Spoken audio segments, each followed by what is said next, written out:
பண்ணிடாத. என்ன ஒண்ணு பண்ணிடாத. நோ நோ நோ நோ கிட்ட வராத கிட்ட வராத கிட்ட வராத. ஐயே இப்படி படபடன்னு பேசினா எனக்கு புரியாதுமா. இரு நான் உனக்கு புரியற மாதிரி சொல்றேன். ஆனா நீ கிட்ட வராத. தூரமா இரு. கிட்ட வராதம்மா, தயவு செஞ்சு சொன்னா கேளு. நான் ஒன்னும் வீக் இல்ல. வீக்னா என்ன சொல்லுவாங்க? ஐயோ இந்த டென்ஷன்ல எனக்கு தமிழ் வர மாட்டேங்குதே. அந்த வார்த்தைக்கு தமிழ்ல என்னன்னு தெரியல. என்ன விட்டு. ஐயோ மேடம் என்னாச்சு உங்களுக்கு? ஏன் இப்படி என்ன பார்த்து பயப்படுறீங்க? சொல்லுங்க. ஏன் பயப்படுறீங்கன்னு சொல்லுங்க. பயமா? யார் பயப்படுறா? என்ன நினைச்சிட்டு இருக்க நீ? ஃபிளாட் நம்பர் 602ல அந்த வயசான அங்கிள் ஆண்டியா அவங்க சர்வன்ட் பண்ண மாதிரி என்னையும் பண்ணலான்னு நினைச்சிட்டு இருக்கியா?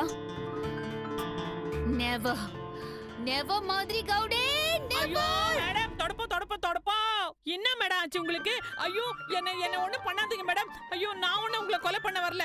நான் கஷ்டப்பட்டு சம்பாதிச்சு தான் வயிற்று கழுவும் மேடம். இவ்வளவு கேவலமான வேலையை இந்த மாதிரி செய்யவே மாட்டா மேடம். என்ன நம்புங்க. இப்படிதான் நீங்க பேசுவீங்க. அவங்க வேலைக்காரங்க கூட இப்படிதான் பேசுனாங்க. ஐயோ இல்ல மேடம், அவங்க எல்லாம் திருட்டு பசங்க. இங்க வந்து வேலை செஞ்சுட்டு ஓடி போயிட்டாங்க மேடம். அவங்க செஞ்ச பாவத்துக்கு சத்தியமா தண்டனை கிடைக்கும் மேடம்.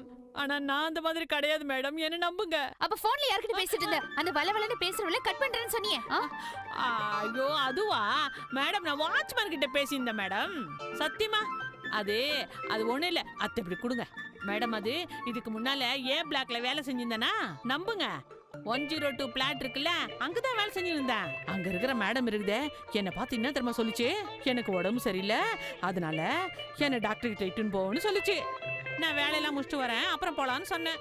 நான் வேலையை முடிச்சு கூட்டும் போலான்னு தான் இருந்தேன். அதுக்குள்ள அந்த வாட்ச்மேன் அவனும் வரேன்னு சொன்னான்.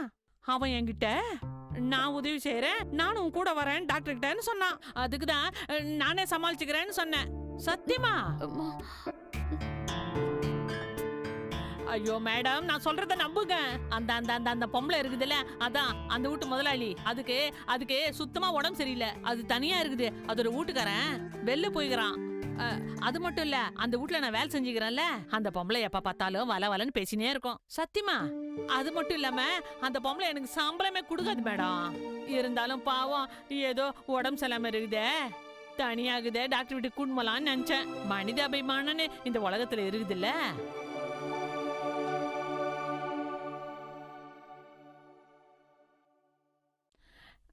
மேடம், உங்களுக்கு என் மேல நம்பிக்கை இல்லையா?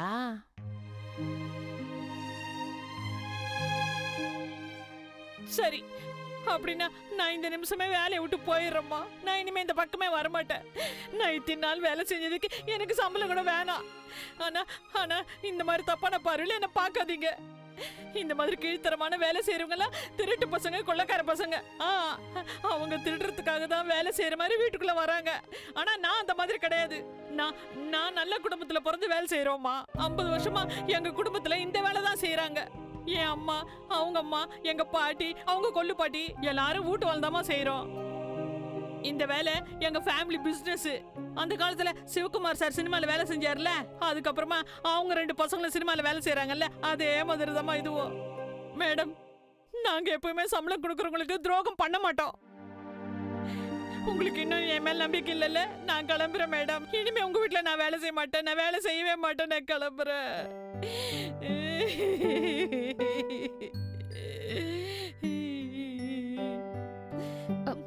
மாதுரி மாதுரி மாதுரி, don't cry. Madhuri, I'm sorry. இல்ல, இதுல உங்க தப்பு எதுவும் இல்ல மேடம். இப்படிதான் நடக்கும். எங்கேயோ ஒருத்தன் தப்பு செய்வான், ஆனா அந்த சமுதாயத்தை சேர்ந்த எல்லார் பேரையும் கெடுத்துட்டு போயிடுவான். எனக்கு தெரியுமா? எனக்கு தெரியும். ஒரு தப்பா அங்க போயிருந்தேன், கேட்வே ஆஃப் இந்தியாவுக்கு. அங்க ஒரு ஆளு வாயில பாக்க போட்டுக்கின்னு இப்படியே நடந்துக்கின்னு டூன்னு துப்புனான். அப்ப அங்க இங்கிலீஷ்காரன் என்ன சொன்னா தெரியுமா? இந்தியால இருக்கிற மொத்த பசங்களும் அழுக்கானவங்க, கெட்ட பசங்கன்னு சொல்லிட்டான். பாத்தீங்களா? அப்படித்தானே இங்கே ஆச்சு.